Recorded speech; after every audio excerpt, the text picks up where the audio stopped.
Ahoy there, matey. It's time for a story. I've got my Jolly Roger, and I've got my book, How I Became a Pirate, by Melinda Long and David Shannon. There are two books like this, so we'll be reading both of them. One today, and then you're going to have to wait until Monday for the next one. But it's Pirate Week, so let's have some fun.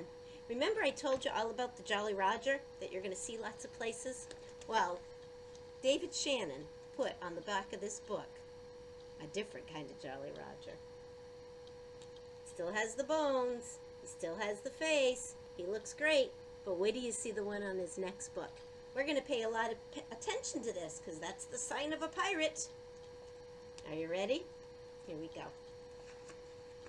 I'm going to switch this way. Well, there you go.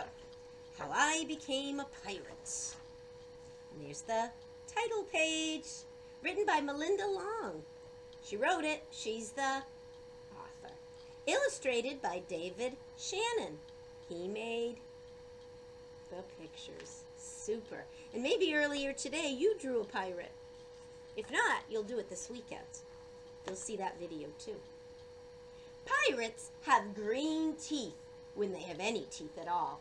I know about pirates because one day when I was at the beach building a sandcastle and minding my own business, a pirate ship sailed into view. I knew what it was because its flag had a skull and crossbones. What do we call it? The Jolly Roger. You got it. I could hear the pirates singing, "Hey ho, blow the men down." They were a little off key. That's okay. Sing even if you're off key. I tried to tell Dad, but he was busy setting up the beach umbrella. I tried to tell Mom, but she was busy slathering my baby sister with sunblock. So I went back to my sandcastle, but I kept an eye on the pirates. By then, they were rowing to shore.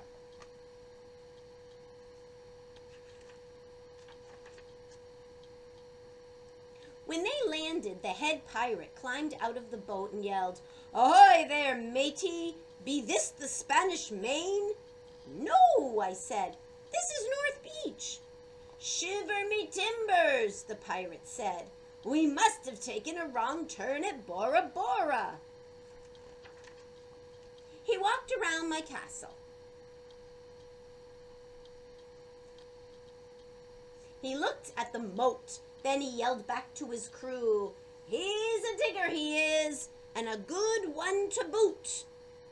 And the crew said, "A good one to boot." Maybe you could say that. I'll do this. And you'll say, "Good one to boot." You'll repeat me. Okay, ready? "What be your name, matey?" the head pirate asked. "Jeremy Jacobs, sir," I told him. "Well, Jeremy Jacob," he said, "you're looking at Braidbeard and his crew. We've been a-needin' a digger like yourself. We've a chest of treasure to bury." "Ah, treasure!" Treasure. Did you do it with me? Good. "They're coming with us, You're coming with us," Braidbeard told me. I didn't think Mama and Dad would mind as long as I got back in time for soccer practice the next day. That's how I became a pirate. As soon as we were on board, Braidbeard showed me the chest of gold and jewels. "Got to find a safe place for this here treasure. It's high time we were off," he announced. And the crew said, "We're off." Good job. And then we set sail. There was plenty to do on board. The pirates taught me to sing a sea shanty, the louder the better, and to say real pirate stuff like landlubber and scurvy dog. By dinner time, I could speak pirate perfectly. I also learned pirate manners. Braidbeard pounded his fist on the table and yelled, "Down the hatch, me laddies! Down the hatch!" they all shouted. Braidbeard gulped his food and said, "Hand over the meat! The meat!" Nobody told us to finish our spinach. There wasn't any. Or to chew up our carrots. They weren't allowed on board. We talked with our mouths full, and nobody said please or thank you. After dinner, I tried to teach the pirates to play soccer. Braidbeard kicked the ball and yelled, "Arr! Soccer! Arr! Soccer!" The crew all yelled. Then everybody dove for the ball at once, and it rolled right off the deck. "After it, me hearties!" Braidbeard commanded. "After it?" they all whispered. We fought over who would go get the ball, but it didn't matter anyway, because a shark came along and swallowed it in one gulp. So much for soccer. By now it was past my bedtime, but nobody tells pirates to go to bed, to take a bath, or to brush their teeth. Maybe that's why their teeth are green. Pirates sleep with one eye open, just in case. And they don't change into pajamas unless they want to. Pirates don't do anything they don't want to, except for maybe swabbing the decks. I wanted to be a pirate forever. But then I found out what else they don't do. When I couldn't stay awake any longer, I asked Braidbeard to tuck me in and read me a story. "Tuck you in," he bellowed. "Pirates don't tuck." Ready? "No tucking." And the only thing they had to read was a map. "Don't you have any books?" I asked. Braidbeard looked confused. "Books?" I didn't even bother to ask about a goodnight kiss.